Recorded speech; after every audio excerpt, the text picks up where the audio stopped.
आपने इनके बारे में सुना होगा। वर्तमान के परिप्रेक्ष्य से देखा जाए तो ये कांग्रेस के व्यक्ति थे और आज की भाजपा पार्टी, भाजपा के लोग इनकी खूब बुराई करते हैं क्योंकि इसने काम ऐसा ही किया था। ये उस टाइम पे भी रईस आदमी था। सुनिए ये क्या कहता है कि मैं अपने आप को क्या मानता हूं, मैं शिक्षा से तो ईसाई हूं। एजुकेशन से अपने आप को क्या मानते थे कि मैं ईसाई हूं, संस्कृति से मैं मुस्लिम और दुर्भाग्य से मैं हिंदू हूं।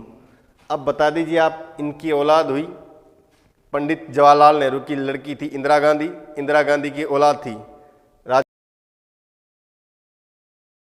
राजीव गांधी, संजय गांधी, और वही राजीव गांधी की का बेटा है राहुल गांधी जो अपने आप को हिंदू मानता है। सोनिया गांधी अपने आप को हिंदू मानती है। आप बता दीजिए किस हिसाब से ये हिंदू है।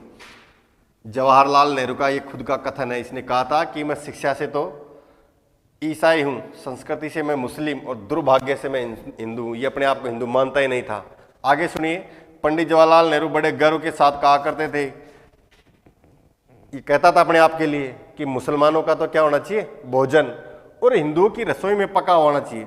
मुसलमान नॉनवेज खाते हैं, यानी नॉनवेज यानी कि मांस, मुर्गा, मच्छी जो भी है वो भोजन हिंदुओं की रसोई में पका हुआ होना चाहिए। अंग्रेजों की खाने की मेज हो, जिस टेबल पर ये बैठकर खाए वो मेज किसकी हो, अंग्रेजों की, ईसाइयों की। बस अगर ये तीनों चीजें एक साथ मिल जाए तो मैं ऐसा महसूस करता हूं जैसे मैं जन्नत में भोजन कर रहा हूं।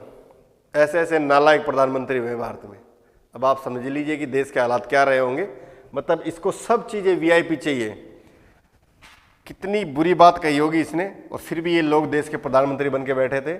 मुसलमानों का भोजन हो, हिंदुओं की रसोई में बना हुआ हो, अंग्रेजों के खाने की मेज हो, अगर ये तीनों चीज इसको मिल जाए तो ये ऐसा महसूस करता था जैसे जन्नत में खाना खा रहा हो।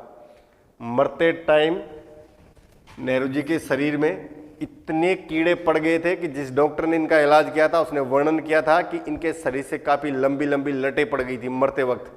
तो जैसा कर्म करोगे वैसा तो आप भरोगे ही। इसी के साथ फाइनली हम ये कह सकते हैं कि भारत